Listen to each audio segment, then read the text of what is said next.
কবিতার নাম আমি সেই মেয়ে। আমি পুরুষতান্ত্রিক সমাজে বড় হওয়া সেই মেয়ে, যাকে সবসময় পুরুষের পেছন থেকে তার পথ অনুসরণ করেই এগোতে হয়েছে, নিজস্বতা কিছু নাই।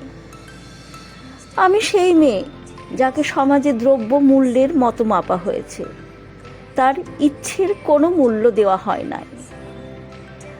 আমি সেই মেয়ে যে জীবনে অনেক আগে বাড়তে চেয়েছে, কিন্তু পা বাড়াতে গিয়ে সমাজের অপকথার ভয়ে পা গুটিয়ে নিতে হয়েছে।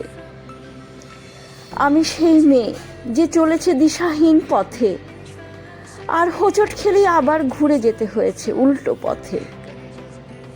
আমি সেই মেয়ে যাকে সকলের অলক্ষ্যে চোখের জল ফেলতে হয়েছে, কারণ তার ব্যথা সমাজের কাছে তাকে নিয়ে সমালোচনার বিষয় হয়ে যাবে।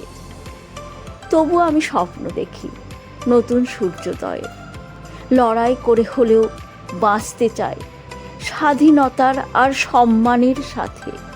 পারবো, আমি নিশ্চয়ই পারবো সফল হতে।